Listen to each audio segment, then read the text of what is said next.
Waiting for U.S. President Trump to make a decision about attacking Iran is kind of like waiting for the rapture. There was a significant earthquake at Iran's shores of the Persian Gulf. In fact, it was the third such earthquake in 9 days. Was the God of Israel weighing in?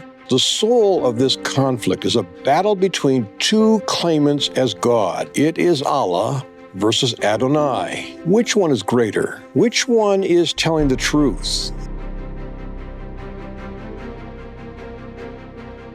Thank you for making the time to engage with this report. To watch future reports without advertisements, and to stay informed with the latest insights from Jimmy Evans, Mark Hitchcock, and experts from around the world, and for only $7 a month, I urge you, become a subscriber at endtimes.com. Sign up today. Reporting from Israel for endtimes.com, this is Brian Schrauger.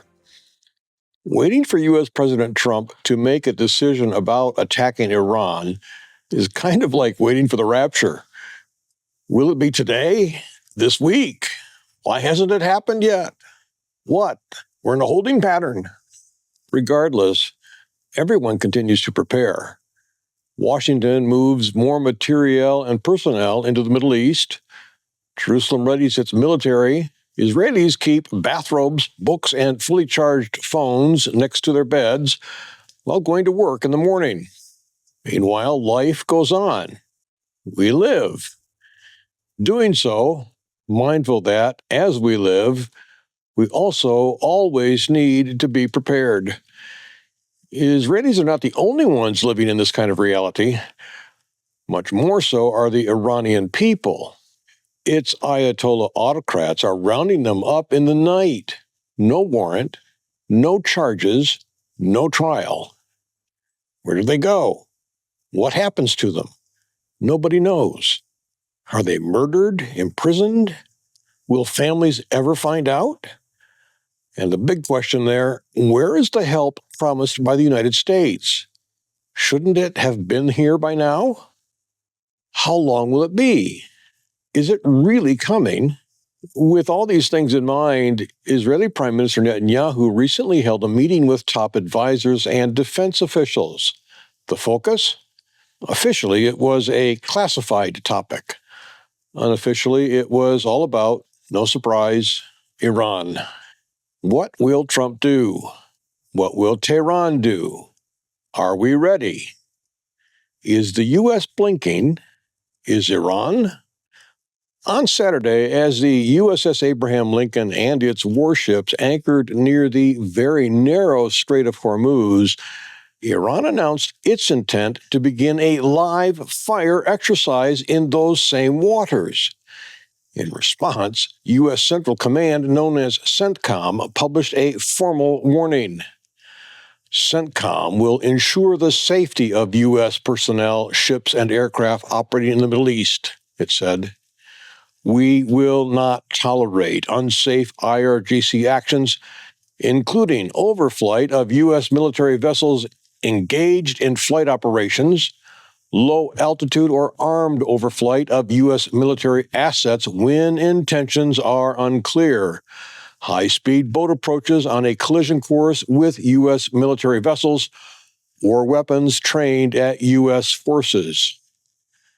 The U.S. military has the most highly trained and lethal force in the world and will continue to operate with the highest levels of professionalism and adhere to international norms. Iran's IRGC must do the same. Suddenly, the entire Middle East was on full alert. Why?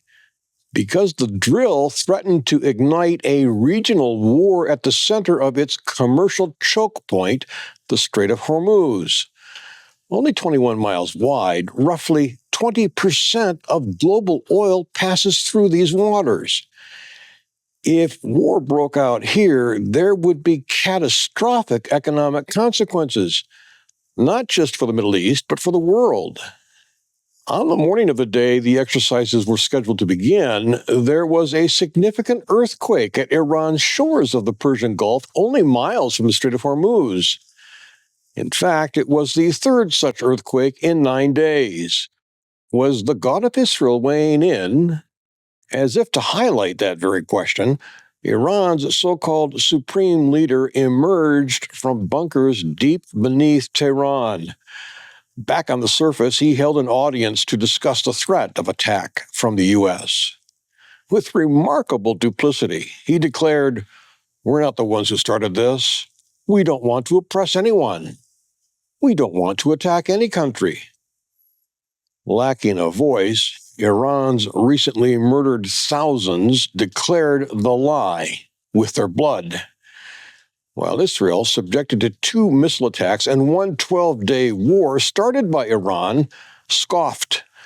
Khamenei continued, "Whoever is greedy and wants to attack and harass, the Iranian nation will strike a strong blow."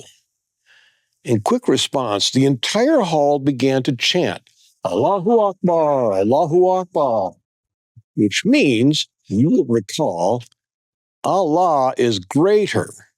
Allah is greater. Greater than whom, we must ask. Pointing directly to the answer, his minions continued, "Death to America, death to Israel, death to the enemies of Allah." Khamenei's final words: "The Americans should know that if they start a war at this time, this war will be a regional war." To which all in the hall replied, "Truce, truce, truce, truce." As noted in prior reports, the soul of this conflict is a battle between 2 claimants as God. It is Allah versus Adonai. Which one is greater? Which one is telling the truth? Asked about Khamenei's remarks on Sunday, Trump said this. Sure, on Iran, the Supreme Leader today said that you attack could spark a regional war. Giving response to that. Why wouldn't he say that? Of course you're going to say that, but we have the biggest, most powerful ships in the world over there, very close, a couple of days, and hopefully we'll make a deal. If we don't make a deal, then we'll find out whether or not he was right. In the middle of these events, there were 2 very interesting developments. The first was Saudi Arabia's private message to Washington. In meetings on Friday with Secretary of State Marco Rubio, Secretary of Defense Pete Hegseth, White House envoy Steve Witkoff, and Joint Chiefs Chair General Dan Kane, Saudi Defense Minister Prince Khaled bin Salman said that if President Trump doesn't follow through on his threats against Iran, the regime will end up stronger. The reason this caused a diplomatic whiplash is because only 2 days earlier, Saudi Arabia declared its airspace closed to all U.S. military traffic for action against the Islamic Republic. Their message: don't use our airspace, but please attack Iran. Okay. The second very interesting development happened on Saturday afternoon. Suddenly, X blew up with tweets about mysterious explosions at several locations in Iran.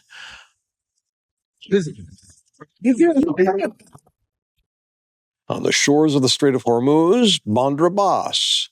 In the far north, 2 locations in Greater Tehran, and several other sites throughout the Islamic Republic. As it has done virtually every time in the past, Tehran's official explanation was gas leaks. Israel denied it had anything to do with the explosions, while for their part, in classic Israeli humor, one person posted this to social media.